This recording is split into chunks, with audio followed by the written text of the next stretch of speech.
अस्सलाम वालेकुम फ्रेंड्स, मैं हूं शहजाद मुगल और आप देख रहे हैं टेक्नोलॉजी यूट्यूब चैनल।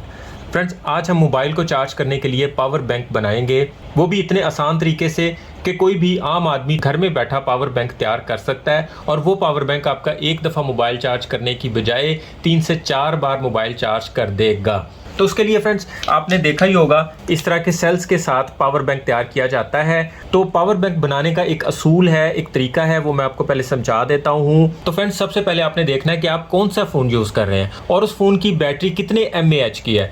हम सपोज कर लेते हैं कि हमारे फ़ोन की बैटरी 4000 mAh की है, तो अब हमें अपने फ़ोन को चार्ज करने के लिए कम से कम 6000 mAh की बैटरी चाहिए। अगर हम पूरे 4000 mAh का पावर बैंक तैयार करेंगे तो हमारे मोबाइल को ठीक से चार्ज नहीं करेगा। तो इसके लिए हम जो सेल यूज़ कर रहे होंगे, उन सेलों के ऊपर लिखा होता है कि वो कितने mAh के हैं। तो फ़र्ज़ करें ये एक सेल 1500 mAh का है, तो हमें 6000 का पावर बैंक बनाने के लिए ये 4 सेल पैरेलल में कनेक्ट करने हैं। इस तरह इसके वोल्ट सेम रहेंगे, लेकिन इसकी पावर बढ़ जाएगी और वो 6000 mAh तक चली जाएगी।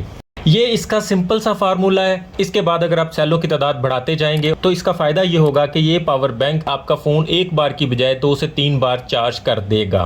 तो फ्रेंड्स, इन सेलों से पावर बैंक बनाने का तरीका आप बहुत सी वीडियोस में देख भी चुके होंगे। आप इन सेलों को इस तरह के किसी भी बॉक्स में बना सकते हैं, लाइक ज्योमेट्री बॉक्स में भी इन सेलों को जोड़ सकते हैं। इनमें आप सेल जोड़ के और इन्हें पैरेलल कनेक्ट करते जाएं और इसके आगे हम इस तरह का एक मॉड्यूल यहाँ पे लगा देंगे, तो ये भी पावर बैंक हमारा बन जाएगा और बड़ा अच्छा काम करेगा। और ज्योमेट्री बॉक्स के अलावा भी आप घर में से कोई इस तरह का बॉक्स पकड़ के उसमें भी ये सेल जोड़ के तो आप पावर बैंक तैयार कर सकते हैं। यहाँ मैं आपको मॉड्यूल्स भी दिखा देता हूँ। इसमें काफ़ी किस्म के मॉड्यूल मिलते हैं, आप किसी भी तरह का मॉड्यूल यूज़ कर सकते हैं। आमतौर पे मार्केट में इस तरह का 2 एम्पेयर का क्या सेल होता है, लेकिन ये 2 एम्पेयर तक काम नहीं करता, ये सिर्फ 1 एम्पेयर तक का पावर बैंक बन जाता है। जबकि इस तरह का मॉड्यूल जिसमें डिजिटल मीटर भी लगा होता है, इससे 2 एम्पेयर का पावर बैंक बन जाता है। इस तरह के मॉड्यूल के अंदर ये सेंसर भी लगा होता है और इसके अंदर भी डिजिटल मीटर है। इसे बनाने का तरीका बहुत आसान होता है। बैटरी की 2 तारें हम इसके प्लस और माइनस के साथ अटैच करते हैं तो ये काम करने लगता है। बहुत मुश्किल काम नहीं है, सिर्फ हमें एक मॉड्यूल चाहिए और हमें बैटरीज चाहिए।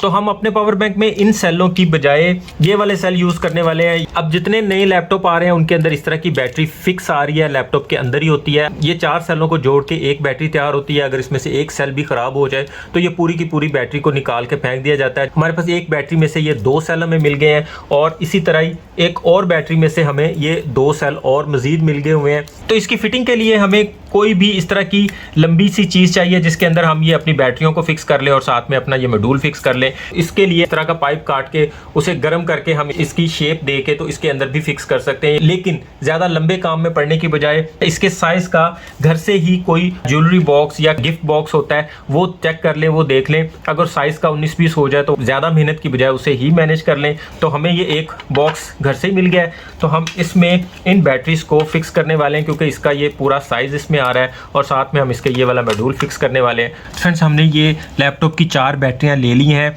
हम इनको एक दूसरे के ऊपर रख के प्लस के साथ प्लस और माइनस के साथ माइनस अटैच करेंगे। काविये के टांके लगाने के लिए हमने इनके पॉइंट्स को पहले किसी शार्प चीज़ से रगड़ दिया है। पेस्ट लगा देते हैं, चेक कर लेंगे कि माइनस कौन सा है और प्लस कौन सा है और साथ में इनके वोल्ट भी चेक कर लेंगे। अब हम इन्हें एक दूसरे के ऊपर रख के तो आपस में जोड़ देंगे। हमने चारों बैटरियों के दोनों पॉइंट्स को आपस में प्लस के साथ प्लस और माइनस के साथ माइनस मिला दिया है। हीट कंडक्टिव टेप लगा के 4 बैटरियों को मिला के हमने एक बैटरी का यूनिट तैयार कर लिया है। तो अब हम इसे अपने इस मॉड्यूल के साथ फिक्स करेंगे। तो पहले हमें इसे जहाँ पे फिक्स करना है उस जगह से इसे साइड से काट लेंगे। तो इसका साइज़ लेने का तरीका ये होगा कि हम इसे आर्जी तौर पर ग्लू गन से अटैच कर लेंगे ताकि हम इसका सही वाला साइज़ ले सकें। तो फ्रेंड्स, हम कोई ख़राब लीड ले लेंगे जिसमें माइक्रो भी होगी, जिसमें USB भी होगी और एक अदद हम C टाइप की केबल भी ले लेंगे जो हमारे घर में कोई ख़राब पड़ी होगी। और उसके ये लोहे वाली साइड को हम गर्म कर लेंगे और जहाँ पे हमने इसके ये वाला लगाया हुआ है उस जगह पे हम इसे सुराख करने के लिए यूज़ करेंगे। ये बड़ा इफ़ेक्टिव होगा। इसमें किसी आपको ज़रूरत नहीं है किसी ग्राइंडर वगैरह की।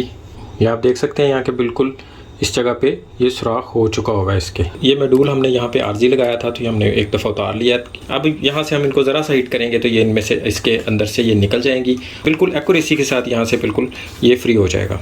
अब हम पहले की तरह ही आर्जी तौर पर इसे एक दफ़ा ग्लू गन के साथ यहाँ लगा लेंगे और उसके बाद हम इसे सिलिकॉन से पक्का कर लेंगे। क्योंकि ये थोड़ा हीट होता है तो ग्लू नरम हो जाती है और ये हिल जाता है, यहाँ से उतर जाता है। क्योंकि ये ज़्यादा मोटा हो जाता है तो हमें इतना नहीं चाहिए। हमारी बैटरीज इसके अंदर फिट आ रही हैं तो हम इसके ऊपर वाले एरिया को काट देंगे और इसकी ये वाली प्लेट को यूज़ कर लेंगे और इसके ऊपर फिक्स कर देंगे। इस मॉड्यूल के ऊपर 2 पॉइंट होते हैं, एक प्लस होता है और एक माइनस। ये ऊपर इसके मेंशन किया होता है तो हमने प्लस और माइनस दोनों वायर्स इसके साथ अटैच कर दी हैं। अब ये वायर्स हम अपने सेल्स के साथ लगाएंगे, इसे अच्छे से फिट कर देंगे और ये हम सेंसर अपनी बैटरीज़ के साथ अटैच करेंगे ताकि अगर बैटरीज ज़्यादा हीट हो जाती हैं तो ये ऑटो ट्रिप कर जाए।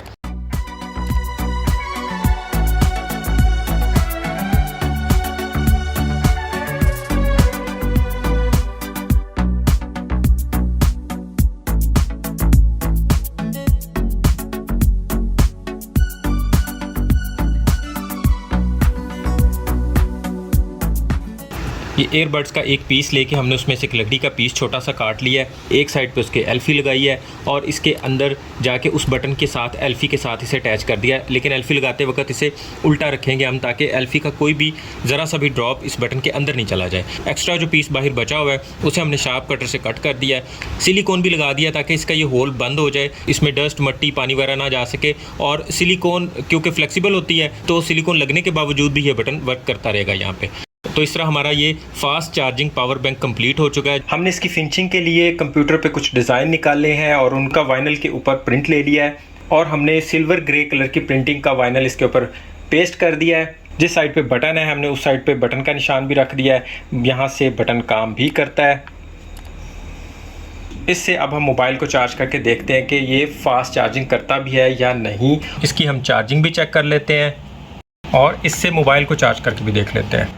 आप देख सकते हैं इस वक्त ये मोबाइल को फास्ट चार्ज कर रहा है और ये ऑलमोस्ट 1 घंटे में इसे फुल चार्ज करने का बता रहा है, जो कि बहुत अच्छा टाइम बता रहा है। हमारा पावर बैंक का सिर्फ 1 पॉइंट डाउन हुआ है और फ़ोन 6% चार्ज हो गया हुआ है। मतलब अगर हमारा पावर बैंक 100% चार्ज होगा तो ये 5 से 6 फ़ोन को 100% तक चार्ज कर सकता है। वीडियो पसंद आए तो इसे लाइक और दोस्तों में शेयर लाजमी कीजिएगा। चैनल पर नए हैं तो सब्सक्राइब करके बेल के आइकन पर ऑल पे प्रेस करना मत भूलिएगा ताकि हमारा राब्ता बना रहे और हर नई आने वाली वीडियो आप तक बआसानी पहुंच सके। अभी के लिए इतना ही। अपना और अपनों का ख्याल रखिएगा। बहुत बहुत शुक्रिया। अल्लाह हाफ़िज़।